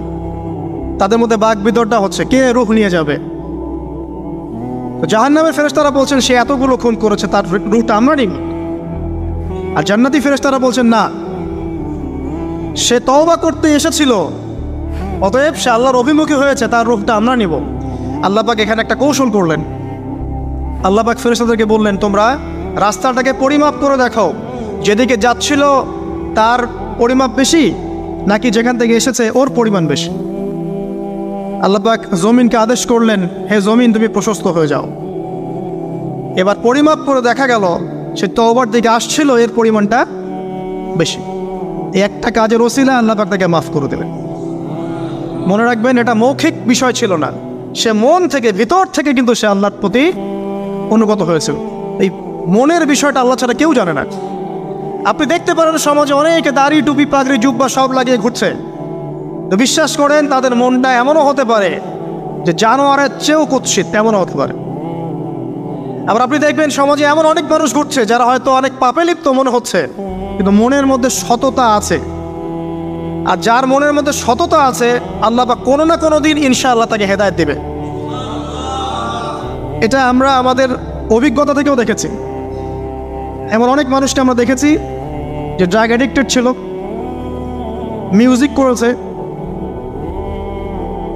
হারাম সম্পর্কের মধ্যে ছিল, নামাজ ঠিক মতো পড়ে নাই, কিন্তু যখনই আল্লাহর কথা আলোচনা হতো দেখতাম সে খুবই শান্তভাবে মন থেকে কথা শুনছে। এই কথা শুনতে শুনতে শুনতে একদিন মাশাআল্লাহ এখন দেখবেন যে চিল্লা দিয়ে বেড়াচ্ছে বিভিন্ন মসজিদে। আল্লাহ হেদায়েত দিয়েছে, সব ছেড়ে দিয়েছে। এরকম মানুষের অভাব নাই কিন্তু সমাজে। তো এখানে আল্লাহ পাকের রহমত বা দয়ার একটা উজ্জ্বল দৃষ্টান্ত দেখতে পারবেন। ঠিক এরকম আরও একটা ঘটনা আছে বনু ইসরাইলের। এক ব্যক্তি এত পাপ করেছে যে শেষে মৃত্যুর সময় সে সন্তানদেরকে ডাকছে, ডেকে বলছে যে আমি যখন মারা যাব আমার লাশটাকে তোমরা কবর দিও না, যদি আল্লাহ পাক আমাকে ধরতে পারেন তাহলে খবর আছে আমার। আর কি করতে হবে? সে বলছে যে আমার দেহটাকে তোমরা পুড়িয়ে ফেলবে এবং পুড়িয়ে ফেলার পরে ছাইগুলোকে একত্রিত করবা, করে অর্ধেক ছাই সমুদ্রে ভাসিয়ে দিবা, অর্ধেক ছাই বাতাসে উড়িয়ে দিবা। সন্তানরা তাই করলো। মৃত্যুর পর আল্লাহ পাক এই সমুদ্র এবং জমিনকে বাতাসকে আদেশ করলেন যে তোমরা ছাই জড়ো করে দাও। আর মানুষ আর জিন আল্লাহর কথা না শুনলেও এই প্রকৃতি আল্লাহ পাকের কথা শোনে। বিজ্ঞান বলে প্রকৃতি থেকে সব হচ্ছে। কি প্রকৃতি? প্রকৃতি কি, কাকে বলে? মানুষকে আল্লাহর ইবাদতকে বাদ দিয়ে প্রকৃতি পূজায় নিয়ে গেছে। এই পুরো প্রকৃতি আর মহাবিশ্বে এক আল্লাহর ইবাদত করে। কে সৃষ্টি করলো প্রকৃতি? প্রাকৃতিকভাবে হয়েছে সব কিছু বলে, আল্লাহ থেকে হয়েছে বলা যাবে না। বললে আপনি মৌলবাদী হয়ে যাবেন। আল্লাহ শব্দ ইউজ করলে আপনি মৌলবাদী হয়ে যাবেন। ধর্মতাত্ত্বিক শব্দগুলোকে আস্তে আস্তে উঠিয়ে দেওয়া হয়েছে। দেখবেন যুক্তি, বিজ্ঞান, দার্শনিক শব্দগুলোকে আনা হয়েছে। এটাও টেকনিক্যালি করা হয়েছে। কোনো সেকুলার মিডিয়াতে আপনি দেখবেন না ইনশাআল্লাহ বলছে। ইনশাআল্লাহ প্রমাণ করবে যে আপনি আস্তিক না নাস্তিক। তো প্রকৃতিকে আল্লাহ পাক আদেশ করলেন এই সমুদ্র ছাই জড়ো করো, এই বাতাস ছাই জড়ো করো। তারা ছাই জড়ো করে দিল। এই ব্যক্তিকে বলা হচ্ছে তুমি জীবিত করে, আল্লাহ পাক বলছেন তুমি যে এই কাজটা করেছিলে, লিমা ফাআলতা হাদা, তুমি এই কাজটা কেন করেছো? তখন এই ব্যক্তি উত্তর দিচ্ছে মিন খাশিয়াতিকা ইয়া রাব্বি ওয়া আনতা আ'লাম। হে আল্লাহ, আমি আমার বুঝে যা এসেছে আপনার ভয়েই আমি এই কাজটা করেছি, আর আপনি খুব ভালো করেই জানেন যে আমি আপনার ভয়ে করেছি নাকি অন্য কোনো কারণে করেছি। মানে আপনি আমার মনের কথা জানেন। আল্লাহ পাক তাকে মাফ করে দেবেন। আপনাদেরকে আমি সেই ব্যভিচারী মহিলার কথাও মনে করাই, যে ছিল একজন প্রস্টিটিউট মহিলা, পতিতা, যেটা আমরা বলি সমাজের ভাষায়। যদিও এখন নতুন শব্দ এসেছে সেক্স ওয়ার্কার বা যৌনকর্মী, এবং এগুলোকে আমরা এখন প্রমোট করছি। আমরা এখন অশ্লীলতাকে প্রমোট করছি। এই কথা বলতে আমাদের বুক কাঁপা উচিত নয় যে আমরা এখন অশ্লীলতাকে প্রমোট করছি। আমরা এখন কাপড় খোলার সংস্কৃতি থেকে যাচ্ছি। যে কাপড় খুলে দিয়েছিল ইবলিস। ইবলিস আমাদের বাবা মার কাপড় জান্নাতে খুলে দিয়েছিল, এটা কি জানেন? ফল খাওয়ার পরে এই ফল খেতে কে প্রলুব্ধ করেছে? ইবলিস। গাছের কাছে গিয়ে ফল ভক্ষণ করার পর সর্বপ্রথম আমাদের পিতামাতার গা থেকে কাপড় খুলে পড়ে গেছে। তা আমাদের পিতামাতাকে মহাবিশ্বে নগ্ন করে দিয়েছে ইবলিস, আর তার অনুসারীরা এই জমিনে আদম সন্তানদেরকে নগ্ন করছে এখন। অতএব এই যে একটা ট্রেন্ড এখন চলছে, দেখবেন হারাম রিলেশনশিপকে মিডিয়ার মধ্য দিয়ে প্রমোট করা হচ্ছে, মনে হয় একটা স্বাভাবিক বিষয়। কোনো বিষয়ই না এটা, যে কেউ জেনাই করতে পারে। জেনা, পর্ন খুব নর্মাল। হালাল ভাবে যদি আপনি বিয়ে শাদী করতে যান তখন সমস্যা হচ্ছে। হালাল ভাবে যদি আপনি বিয়ে করতে যান তখন সমস্যা হচ্ছে। হারাম ভাবে আপনি যা ইচ্ছা তাই করতে পারেন, সমাজে কেউ কিছু বলছে না। এখন বলছে এগুলো স্বাধীনতা। সুবহানাল্লাহ, কোন স্বাধীনতা? স্বাধীনতা বলে কোনো শব্দ নাই মহাবিশ্বে। এই পুরো বিশ্বের সমস্ত মানুষ আল্লাহর অধীনে পরাধীন। এই বিশ্বে যত মানুষ বসবাস করছে এখন, এরা কেউই স্বাধীন নয়। না কেউ স্বাধীন ছিল, না আছে, না থাকবে। সবাই আল্লাহ পাকের দাসত্বের অধীনে পরাধীন। স্বাধীন সেই এই পৃথিবীতে যে ব্যক্তি শয়তানের তাবেদারি করে, ও নফসের তাবেদারি করে, ও তো স্বাধীন, যা ইচ্ছা তাই করতে পারে। এই যে অশ্লীলতার প্রমোটিংটা চলছে, এটাকে পারিবারিকভাবে বন্ধ করতে হবে। আল্লাহ পাক আমাদেরকে বোঝার তৌফিক দান করুন। এগুলো যত বাড়বে সমাজে মহামারী আসবে। দেখে নিয়ে মহামারী আসবে, দুর্ভিক্ষ আসবে, সমাজে এমন সব রোগ ব্যাধির জন্ম হবে যেগুলো নামও শোনে নাই মানুষ কখন, এবং সামনে ভূমিধস অপেক্ষা করছে। এগুলো আসবে। যাই হোক, ওই মহিলা, যে ব্যক্তি একজন যৌনকর্মী ছিল, বা যেটা আমরা বলি ব্যভিচারিণী মহিলা ছিল, একটা কুকুরকে দেখেছে সে পানি পান করার জন্য তৃষ্ণার্ত। সে এটাতে মায়া করে, দয়া করে তার মোজাটাকে নামিয়ে এই কূপ থেকে পানি উঠিয়ে কুকুরকে পান করিয়েছে। এই একটা কাজের বদৌলতে আল্লাহ রাব্বুল আলামিন এই ব্যভিচারী মহিলাকে মাফ করে জান্নাত দিয়ে দিয়েছে। হাদিস এটাও এসেছে, নবী সাল্লাল্লাহু আলাইহি ওয়াসাল্লাম বলেছেন, ইরহামু মান ফিল আরদ, তোমরা সবাই জমিনবাসীর প্রতি রহম করো। জমিনে মুসলিমই থাকতে হবে, তাদের প্রতি রহম করতে হবে এমন নয়, জমিনবাসী যারাই আছে সবার প্রতি রহম করো, জাতি ধর্ম বর্ণ নির্বিশেষে। এমনকি পশু পাখির প্রতিও দয়া করো। ইরহামু মান ফিল আরদ, জমিনে যারা আছে সবার প্রতি রহম করো। ইয়ারহামুকুম মান ফিস সামা, যিনি আসমানে আছেন তিনি তোমাদের প্রতি রহম করবে ইনশাআল্লাহ। ইসলাম এই কথাগুলো বলেছে 1400 বছর আগে। আজকের এই বিশ্বের সোকল্ড এই মডার্ন বিশ্বে যেখানে মানুষের রক্তের কোনো দাম নাই, সেখানে ইসলাম পশু পাখির অধিকার নিয়ে কথা বলেছে 1400 বছর আগে। কাদেরকে কি শেখাতে আসেন? কোরআন এবং সুন্নাহর বাইরে অভ্রান্ত সত্যের কোনো উৎস আছে? এখানে যা আছে তাই চূড়ান্ত। মানতে চাইলে মানেন, না মানতে চাইলে জাহান্নামে যান, কেউ তো বাধ্য করছে না। লাকুম দীনুকুম ওয়ালিয়া দীন। আল্লাহ পাকের রহমত দেখেন। আরেকটা ঘটনা আছে এমন, একটা বিড়ালকে বেঁধে রেখেছিল এক মহিলা, খাবার দেয় নাই, কষ্ট দিয়েছে। একটা বিড়ালকে খাবার না দিয়ে কষ্ট দেওয়ার কারণে এই মহিলাকে আল্লাহ পাক জাহান্নামে পাঠিয়েছে। এরকম কত ঘটনা আছে, এই ঘটনাগুলো হাদিসের পাতায় বর্ণিত আছে। কোরআনে কি বলছে দেখুন। কোরআনের আমি কয়েকটা পয়েন্ট আপনাদেরকে খালি বলছি, এটা নিয়ে আমি সকালে ভাবছিলাম। আল্লাহ পাক আদম আলাইহিস সালামকে সৃষ্টি করেছেন আমরা সবাই জানি, কিন্তু আল্লাহ পাক সূরা সাদের মধ্যে বলছেন ইবলিসকে, হে ইবলিস তোমাকে কিসে বারণ করলো আদমকে সিজদা করতে, যে আদমকে আমি নিজের হাত দিয়ে সৃষ্টি করেছি। আল্লাহ রাব্বুল আলামিন যে আমাদেরকে এত যত্ন করে ভালোবেসে সৃষ্টি করেছেন, এটা কি আল্লাহ পাকের দয়ার নিদর্শন নয়? মহাবিশ্বের অন্য কোনো মাখলুক সৃষ্টির ব্যাপারে আল্লাহ পাক বলেন নাই খলাকতু বিয়াদাই, আমি নিজ হাতে তাকে সৃষ্টি করেছি। শুধু সৃষ্টি নয়, সৃষ্টি করার পর আল্লাহ পাক তাকে সমস্ত নাম শিক্ষা দিয়েছেন। এই যে জ্ঞান শিক্ষা দেওয়া, জ্ঞান, এটা আল্লাহ পাকের সবচেয়ে বড় নিদর্শনগুলোর মধ্যে অন্যতম। এবং আল্লাহ পাকের সবচেয়ে বড় দয়া, আমার মত এটা, মানব জাতির উপরে আল্লাহ পাকের সবচেয়ে বড় দয়াটা হচ্ছে কি জানেন? আল্লাহ পাক আমাদেরকে জ্ঞান শিক্ষা দিয়েছেন, ওহী নাজিল করেছেন। এটা সব কিছুর ঊর্ধ্বে। কারণ আপনি তওবা করবেন, জ্ঞান লাগবে। নামাজ পড়বেন, জ্ঞান লাগবে। রোজা রাখবেন, জ্ঞান লাগবে। যাকাত দিবেন, ইলম লাগবে। আপনি দিনের যে কোনো আমল করেন, ইলম লাগবে। জান্নাত জাহান্নামের পথ খুঁজে পেতে হলে ইলম লাগবে। দেশ চালাবেন, ইলম লাগবে। অর্থনীতি চালাবেন, ইলম লাগবে। ইলম ছাড়া কিছু নাই, ইলমের উপরে কিচ্ছু নাই। এই ইলমটা আল্লাহ পাক কাকে শিক্ষা দিয়েছেন? আদম আলাইহিস সালামকে। আমরা তো শিখেছি সমাজবিজ্ঞান বইগুলোতে যে আমাদের পূর্বপুরুষরা নাকি গুহায় থাকতো, আর গাছের ছাল পাতা খেয়ে থাকতো, তাই না? লতা পাতা খেয়ে থাকতো, গাছের ছাল পাতা খেয়ে পোশাক পরতো আর কি। বোগাস, ডাহা, মিথ্যা কথা। আল্লাহ রাব্বুল আলামিন সূরা বাকারা এবং সূরা আরাফ পড়ে দেখেন, আল্লাহ পাক বলছেন যে আদম আলাইহিস সালামকে আল্লাহ পাক সমস্ত নাম জ্ঞান শিক্ষা দিয়েছেন।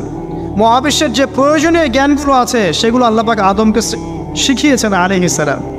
ওয়াল্লামা আদামাল আসমাআ কুল্লাহা, আল্লাহ পাক আদমকে সমস্ত নাম শিক্ষা দিয়েছেন। আমাদের পিতা মাতারা মূর্খ ছিলেন না, তারা সৃষ্টি থেকেই জ্ঞানী ছিলেন। আদম আলাইহিস সালামের পারমাণবিক বোম বানানোর কোনো প্রয়োজন ছিল না, ছিল? বানান নাই। আপনার মধ্যে এই জ্ঞানটা আসছে কিভাবে? বাই ডিএনএ আপনি জ্ঞান পাচ্ছেন, কারণ আমরা আদম সন্তান। অনেক জ্ঞান আমাদের ভিতরেই আছে, এগুলো চর্চার মধ্য দিয়ে, গবেষণার মধ্য দিয়ে প্রস্ফুটিত হয় মাত্র। জ্ঞান ভিতরে আছে আমাদের, আমাদের পিতাকে জ্ঞানী করে পাঠানো হয়েছে। এই জ্ঞান শিক্ষা দেওয়াটা হচ্ছে আল্লাহ পাকের সবচেয়ে বড় দয়াগুলোর মধ্যে একটা। রহম করেছেন। শুধু তাই নয়, আদম আলাইহিস সালামকে এমন জ্ঞান শিক্ষা দিয়েছেন যে জ্ঞান ফেরেশতারা পর্যন্ত জানতো না। এটা কি দয়া নয়? এটা কি আদম সন্তানের প্রতি ভালোবাসা নয়? তারপরে সেজদা করিয়েছেন। মহাবিশ্বে অন্য কাউকে কি সেজদা করানো হয়েছে? কোরআনে কি এমন কোনো দলিল আছে যে আদম আলাইহিস সালাম ছাড়া অন্য কাউকে সব ফেরেশতারা সেজদা করেছেন? আছে? তাহলে এই যে সম্মান দেয় আল্লাহর পক্ষ থেকে, সম্মান কিসের ভিত্তিতে? সম্মান শারীরিক ক্ষমতার ভিত্তিতে? সম্মানটা কি কারণে? জ্ঞানের কারণে, ইলমের কারণে, জ্ঞানের কারণে সম্মান। এই সম্মান দেওয়াটা কি আল্লাহ পাকের রহমত এবং দয়ার নিদর্শন নয়? অতএব সম্মান পেতে হলে আল্লাহ রহমত পেতে হলে সেই জ্ঞানের চর্চায় আবার ফিরে আসতে হবে। আপনি যদি আজও সেই ওহির জ্ঞানের চর্চা করেন, আল্লাহ পাক এই পৃথিবীবাসীর বুকের মধ্যে আপনার জন্য সম্মান পয়দা করে দিবে ইনশাআল্লাহ। দেখে নিন, ওই সেই জ্ঞানে যদি আপনি এখনও চর্চা করেন, আজও আপনি সম্মানিত হবেন ইনশাআল্লাহ। ব্যক্তির চর্চা করলে ব্যক্তি সম্মানিত হবে, একটা পরিবার চর্চা করলে ওই পরিবার সম্মানিত হবে, একটা সমাজ যদি চর্চা করে সেই ওহির জ্ঞান, ওই সমাজ সম্মানিত হবে। একটা দেশে যদি আপনি ওই ওহিভিত্তিক জ্ঞান ছড়িয়ে দেন, পুরো দেশকে আল্লাহ পাক সম্মানিত করবে ইনশাআল্লাহ, পুরো জাতিকে সম্মানিত করবে ইনশাআল্লাহ। আরও সামনে যান, এই যে আদম এবং হাওয়া আলাইহিস সালাম গাছের কাছে চলে গেলেন, ফল খেয়ে ফেললেন, কারণ আমরা আদম সন্তান, ভুল করি। আল্লাহ পাক সাথে সাথেই বহিষ্কার করে দিয়েছেন? না, আল্লাহ পাক তওবা করার জন্যে কালিমা শিখিয়ে দিয়েছেন। সুবহানাল্লাহ, তাদের কালিমা জানা ছিল না। আল্লাহ পাক বলছেন ফাতালাক্কা আদম মির রাব্বিহি কালিমাত, আল্লাহ পাকের কাছ থেকে আদম আলাইহিস সালাম কিছু বাক্য শিখে নিলেন, যেই বাক্য দিয়ে ফাতাবা আলাইহি, সে আল্লাহর কাছে তওবা করল। কোন সেই বাক্য? সূরা আরাফে আছে, রব্বানা যালামনা আনফুসানা ওয়া ইল্লাম তাগফির লানা ওয়া তারহামনা লানাকুনান্না মিনাল খাসিরিন। এই দোয়া কে শিখিয়ে দিয়েছে? আল্লাহ। এই তওবার বাক্য যে শিখিয়ে দেয়, এটা কি দয়ার পরিচয় নয়? আমরা আল্লাহর কাছে ফিরে যাব, তওবা করব, ইস্তেগফার করব, এই জ্ঞানটা শিখিয়ে দেয়া কি আল্লাহ পাকের দয়ার পরিচয় নয়? তাহলে আমরা কীভাবে ক্ষমা চাইতাম? কিভাবে ক্ষমা চাইলে আল্লাহ পাক সমস্ত গুনাহ মাফ করবেন, এই পদ্ধতিগুলো বলে দেয়া কি আল্লাহ পাকের দয়ার পরিচয় নয়?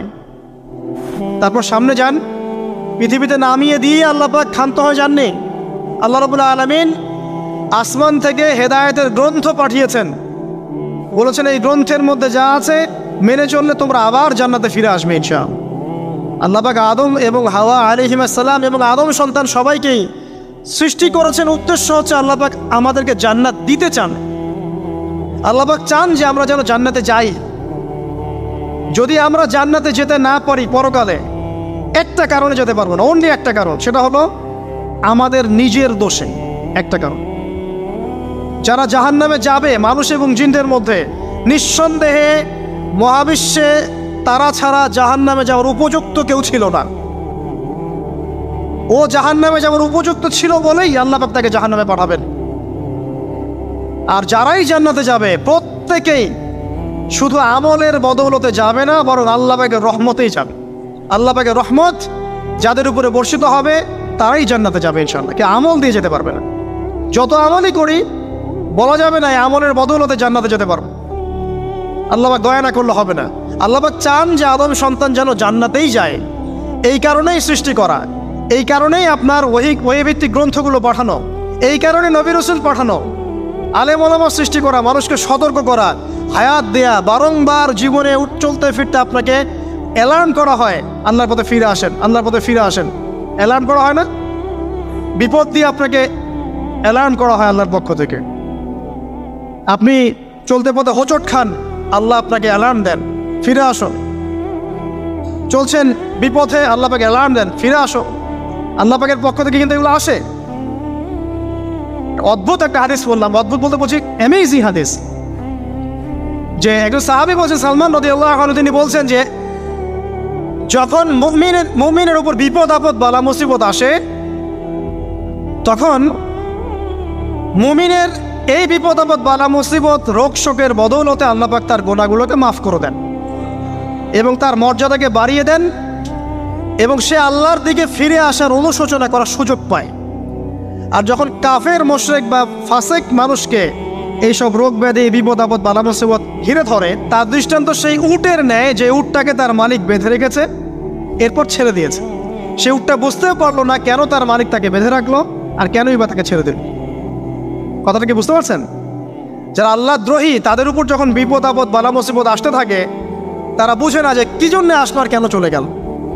কিন্তু মুমিন ব্যক্তি যারা মুসলিম, আল্লাহর অনুগত, তাদের বিষয়টা হচ্ছে এমন বিপদ আপদ বালা মুসিবত রোগ ব্যাধি তাদেরকে আল্লাহর দিকে ফিরিয়ে নিয়ে আসবে।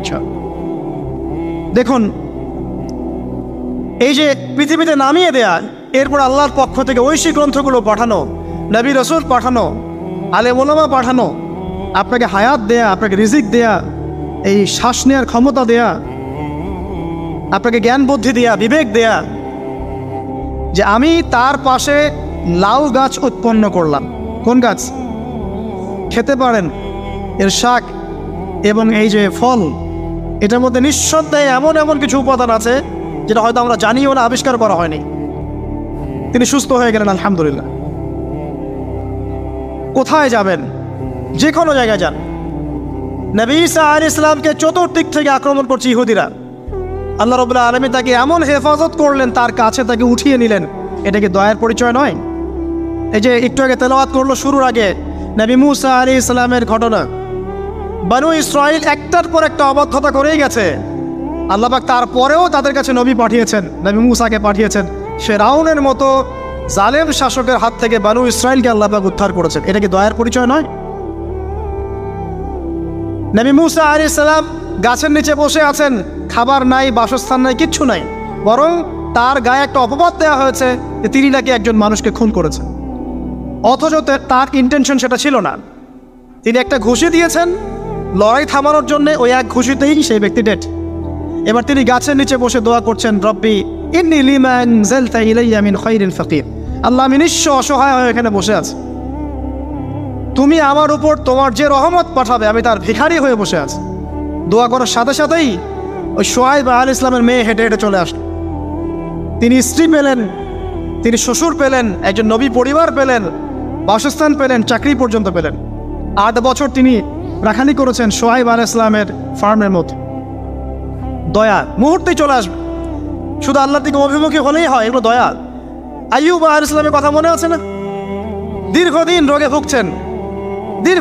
ভুগছেন, চিকিৎসা হচ্ছে না, ভালো হচ্ছে না, শেফা হচ্ছে না। এখানে যারা আধ্যাত্মিকত্ব নিয়ে পড়াশোনা করেন, লেখালেখি করেন, তারা বলেছেন তাদের কিছু কিতাবের মধ্যে, রোগটা যখন এমন একটা পর্যায়ে চলে আসলো যে তিনি জিহ্বাটা নড়াতে পারছেন না, কারণ তিনি আল্লাহ পাকের জিকির করতে প্রচণ্ড ভালোবাসতেন। এক পর্যায়ে রোগটা এমন একটা জায়গায় চলে আসলো যে জিহ্বাটা তিনি নড়াতে কষ্ট হচ্ছে। তখন গিয়ে তিনি বলছেন, রব্বি আন্নী মাসসানি আদ-দুররু ওয়া আনতা আরহামুর রাহিমিন। হে আল্লাহ, আমাকে কষ্ট স্পর্শ করেছে, আর তুমি তো ক্ষমাকারী, আবার রহমকারীদের মধ্যে সর্বশ্রেষ্ঠ রহমকারী। আমি জিকির করতে পর্যন্ত পারছি না, আল্লাহ আমার রোগটা শেফা দিয়ে দাও। বলার সাথে সাথে আল্লাহ রাব্বুল আলামিন প্রস্রবণ ঝর্ণা তৈরি করলেন, এখানে গোসল করো, শেফা হয়ে গেল। এগুলো কি রহমতের পরিচয় নয়?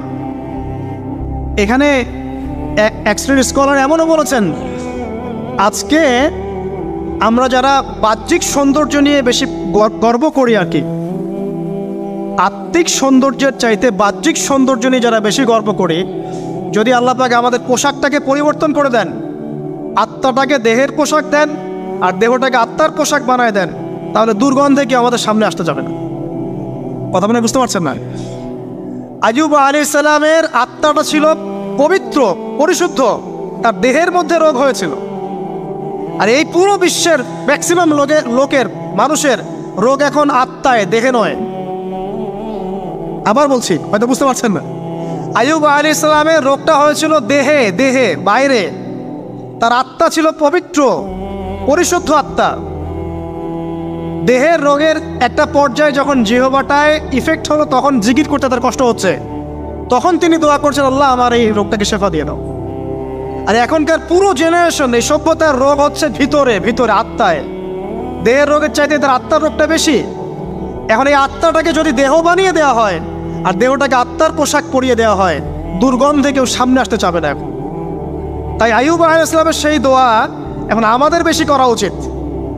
রব্বি আন্নী মাসসানি আদ-দুররু ওয়া আনতা আরহামুর রাহিমিন। আল্লাহ, আমাদের আত্মায় রোগ এসেছে, এটাকে তুমি শেফা দাও। দেহের রোগ লেস ইম্পর্টেন্ট, আত্মার রোগটা বেশি ইম্পর্টেন্ট। এরকম নিদর্শন কোরআনের পাতায় পাতায় ছড়িয়ে আছে। আসহাবুল কাহাফ, পুরো সমাজ ওদেরকে মেনে নিচ্ছে না, গুহায় চলে গেলেন, ঘুম পাড়িয়ে দিলেন আল্লাহ পাক। 309 বছর, কত বছর? 309 বছর একটা দোয়ার বদৌলতে। তারা বলেছিল, রব্বানা আতিনা মিন লাদুনকা রাহমা ওয়া হাইয়্ লানা মিন আমরিনা রাশাদা। আল্লাহ পাক শুধু ঘুম পাড়িয়ে রাখলেন না, তাদের মধ্য দিয়ে আল্লাহ পাক পুরো একটা সভ্যতাকে হেদায়েত করে দিলেন। আলহামদুলিল্লাহ।